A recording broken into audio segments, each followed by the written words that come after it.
Olá, boa noite a todos. Eu quero agradecer a oportunidade de estar aqui para mais um encontro, para mais uma conversa. O tema de hoje será ausência de limites. É um tema que foi pautado no livro Imensidão dos Sentidos, um livro psicografado por Hamed. Eu gosto muito dos livros psicografados pelo Hamed, mas esse livro, A Imensidão dos Sentidos, está aqui na minha mão. Eu tenho um carinho muito especial, porque ele, de um jeito muito habilidoso, conversa de assuntos cotidianos e humanos e conecta isso com o tema da mediunidade. E me parece muito habilidoso porque a mediunidade, ela não é um elemento especial, superior. A mediunidade é um elemento que compõe a nossa existência. Então, pensar a mediunidade a partir dos temas humanos, eu acho que ajuda a trazer ela para o nosso cotidiano, ajuda a gente a assimilar e entender como a mediunidade é um elemento que faz parte da nossa existência e um meio muito potente de nos conectar com a nossa trajetória, com aquilo que nos traz aqui.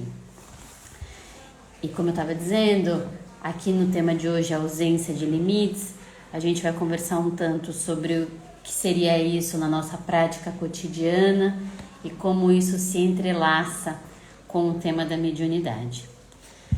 Antes, eu só gostaria de pedir um minutinho de silêncio para que a gente possa se conectar à equipe espiritual da nossa casa, à egrégora de Hamed, ao nosso mentor, amigo e protetor de todas as horas, a quem agradecemos. Então, vamos lá. Ausência de limites.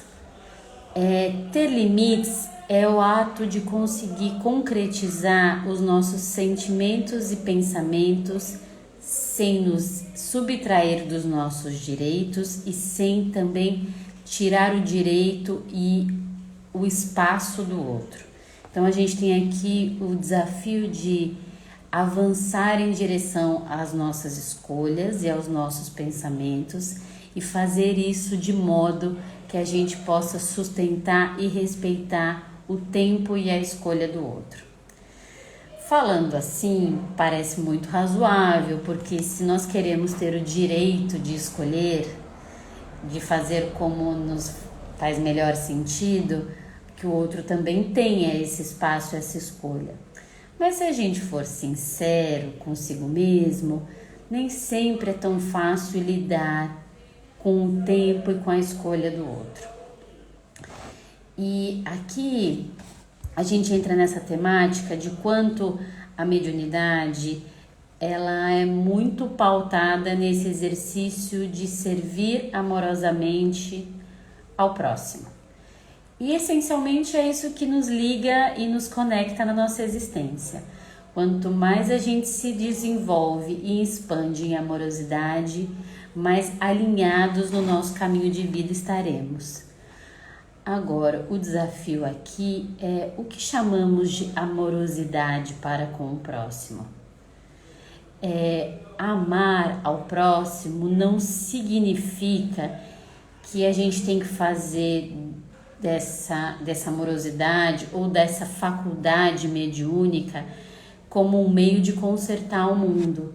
Então, ainda que a mediunidade seja uma via de manifestação da amorosidade, ela precisa ser usada com cuidado, de modo que ela não se torne um meio da gente sair por aí tentando consertar e ordenar o mundo numa postura bem salvadora, sabe?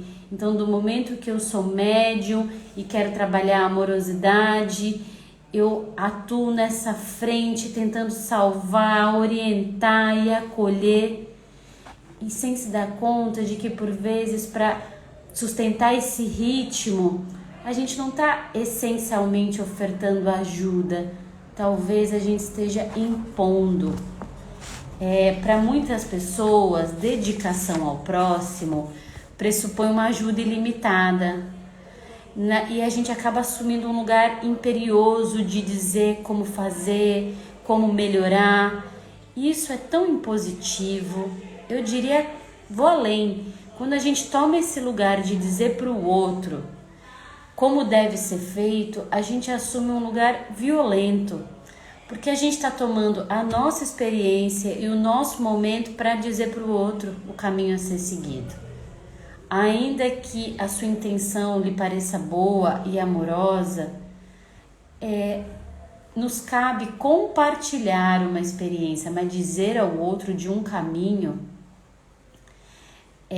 a gente acaba tomando frentes muito controladoras. E aí a gente está dizendo da ajuda ao próximo, seja aquele com quem a gente tem pouca intimidade, e por vezes a gente também pode considerar esse lugar de cuidado e de proteção com os nossos, com os familiares, com os filhos.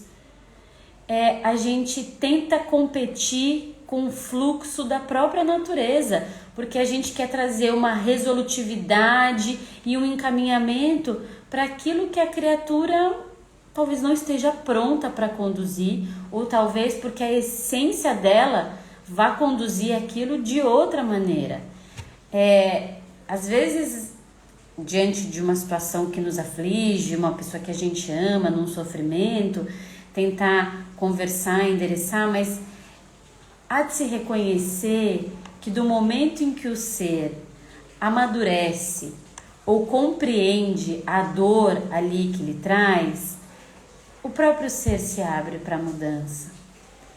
Então, não é algo que a gente possa impor, ainda que por vezes nosso anseio seja de suporte, de auxílio, o reconhecimento de que as pessoas têm tempos e por isso a necessidade de reconhecer esses limites.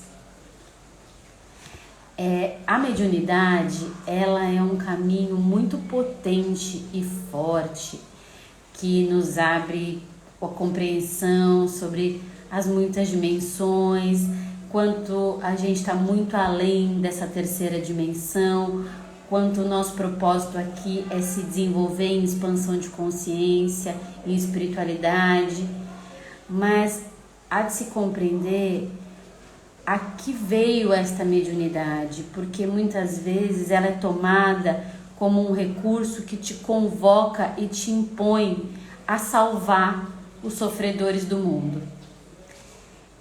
E a única pessoa que a gente pode salvar é a nós mesmos.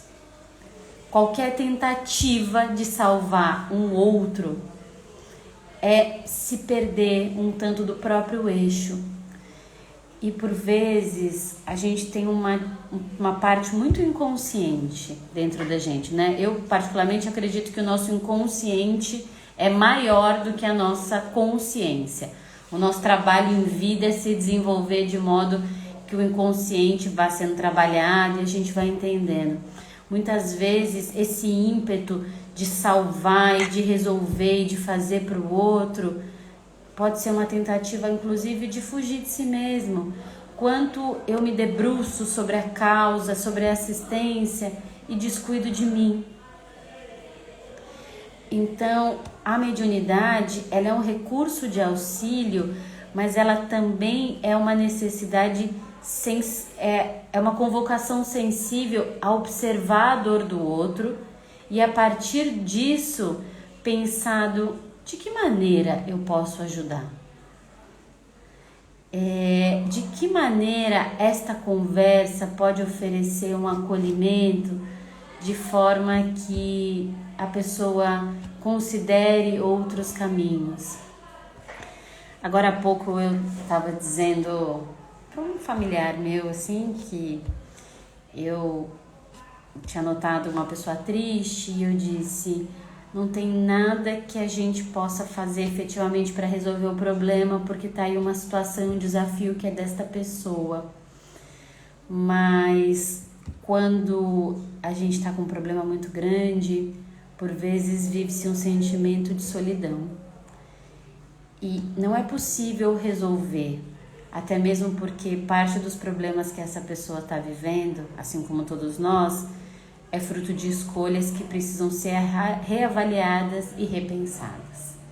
Então tem um caminho, tem um amadurecimento. Mas uma pessoa em sofrimento, por vezes, vive uma sensação muito grande de solidão. E com isso eu entendo que a gente possa contribuir. Então, ver alguém triste, não no sentido de dizer o que tem que ser feito, como tem que resolver, mas de que forma eu posso me colocar ali ao lado, de maneira que, pelo menos naquela situação, temporariamente, aquele sentimento de solidão que maltrata tanto dissipa. Quanto isso já é um sopro, quanto à medida que a solidão dissipa, você ganha meios de pensar e considerar outros caminhos. Porque diante da angústia e da tristeza, a gente fica muito preso a uma ideia, a gente fica muito fixado a um ciclo de pensamentos. E por vezes, a mudança, a reordenação, depende que a gente fale, opa, peraí, que outro caminho vale aqui nessa história? Então, como se colocar, como participar da vida do outro, de modo que o limite seja respeitado.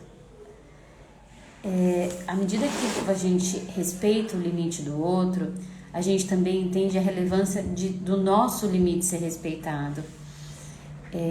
Eu percebo isso quando, à medida que vai se fazendo muitas concessões, você está lá na sua vida e a cada solicitação, a cada pedido, você abre mão, você faz a concessão, justificando que é pelo bem maior, e aí cada um sabe da sua medida, do seu limite. Mas sejamos honestos, conforme fazemos muitas concessões, como é que a gente lida com o limite do outro? Será que do momento em que eu abri mão tantas vezes, quando o outro me diz não, eu não me ofendo? E eu não me questiono nossa, mas não custava nada, por que ele não pôde me ajudar? E aí você pega a sua história, quanto você tem excedido para se frustrar porque que o outro não o fez. Se a gente ocupa um outro lugar, um lugar respeitoso consigo, quando você diz não diante de uma situação porque você entende que aquilo te desrespeita ou vai ser nocivo, você consegue lidar melhor com o não do outro. As relações precisam ter não e sim. Uma relação que só contempla sim, ela não está sendo genuína. Porque tem algo ali que está ficando desrespeitado, tem algo ali que não está sendo contemplado na troca entre essas duas pessoas. Por mais semelhantes e parceiras que essas pessoas venham a ser. Eu vou generalizar, porque eu acho que aqui nessa condição ninguém tem total correspondência com o outro. Em alguma escala, em determinado momento a gente diverge. E nisso, uma relação que tem limites, que comporta o não, é fundamental. Quanto se estabeleceu que uma relação amorosa é esse lugar bondoso, permissivo. Gente, o amor, ele expande, ele é generoso, mas ele também é respeitoso. Esse lugar permissivo não é amor. Pelo contrário, o amor consegue lidar com a alteridade. Eu consigo considerar que o outro está ali num outro momento, que ainda não é tempo de estabelecer e exigir aquela mudança. Isso está falando do amor. Agora, esse lugar permissivo, esse lugar que ultrapassa as fronteiras, pode até sugerir uma amorosidade, mas em essência, qual que é o preço e qual que é o custo disso lá na frente? E aqui, como eu disse nesse livro, como ele faz referência às nossas vivências espirituais, dar limites não é só um elemento fundamental para as relações de respeito e de amor. Dar limites também é estabelecer nossas fronteiras energéticas. Quando abrimos mão de tudo impiedosamente não identificamos onde nós terminamos e onde o outro começa. Se você não tem borda, se você não sabe o que vai além das suas possibilidades ou não, o que te faz pensar que com o universo espiritual vai ser diferente? Do mesmo jeito que é fundamental ter borda nas relações com os encarnados, com os desencarnados é a mesma coisa. Você conhece o seu limite, você entende de que forma você pode contribuir e colaborar por meio da sua mediunidade. Entende que aquela manifestação está dizendo de algo que difere de quem é você. Então, o limite ele é fundamental nas nossas experiências de terceira e de quarta dimensão e para a nossa evolução espiritual. A ausência de limite na mediunidade cria fendas, onde penetram miasmas e outras contaminações negativas. Seremos presas fáceis de influências danosas até que restauremos e fortifiquemos esses pontos frágeis que danificam nossas defesas, fronteiras invisíveis. Portanto, a mediunidade, ela caminha em paralelo com a nossa expansão de consciência. Do momento em que eu compreendo o meu lugar, as minhas possibilidades, o que me faz sentido e reconheço que o outro também está ali no percurso dele e não vai ter um formato que vai equivaler ao meu, eu também entendo em relação aos espíritos. As manifestações, de que forma eu vou acessar o que vem até mim, qual é o limite, como isso vai acontecer.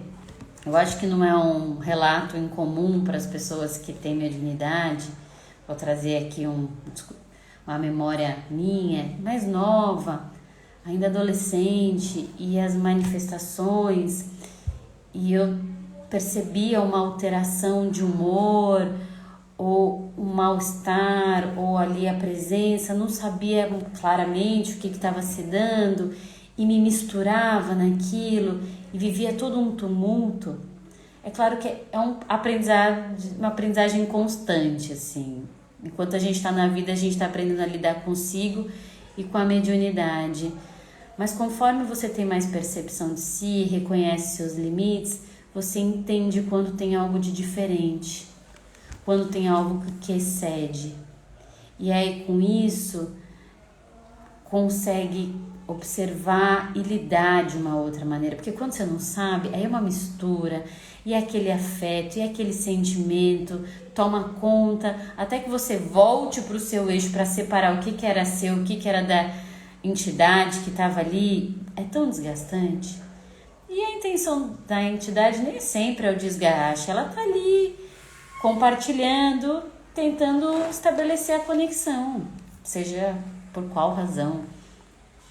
Então, a gente precisa aprender a dizer sim e a gente precisa aprender a dizer não, sejam para encarnados, sejam para os desencarnados.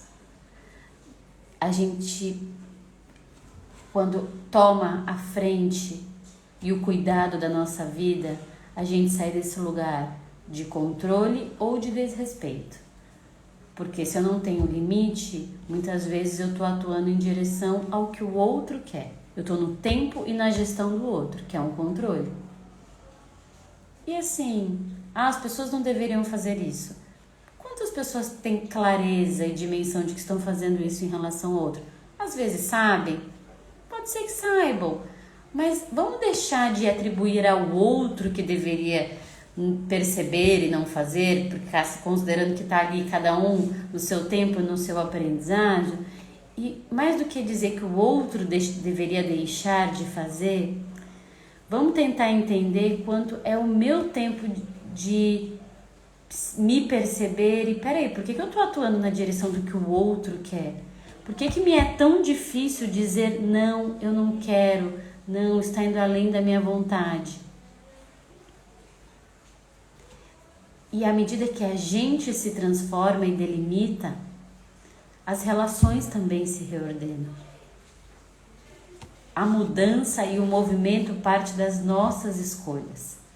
Enquanto a gente está nesse discurso do quanto o entorno ainda opera assim, tá lá, o entorno, as pessoas, como eu disse, cada um no seu tempo, as pessoas mudam e se transformam à medida que amadurecem.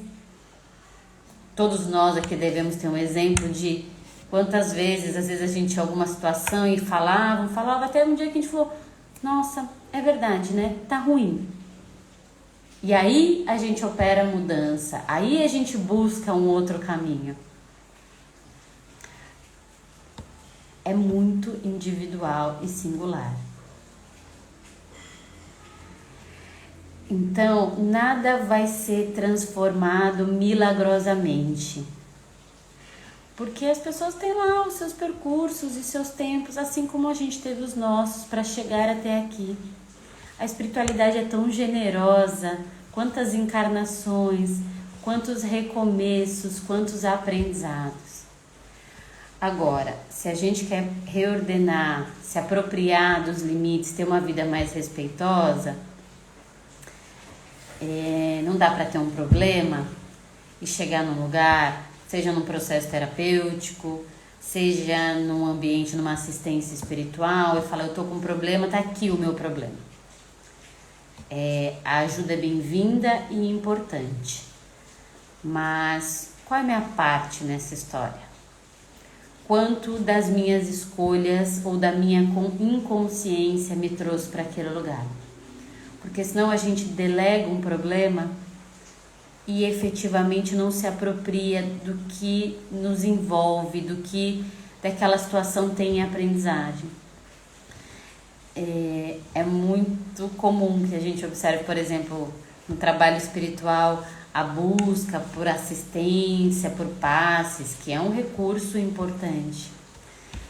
Mas quanto para além da assistência, a mudança, o trabalho de conscientização dos padrões.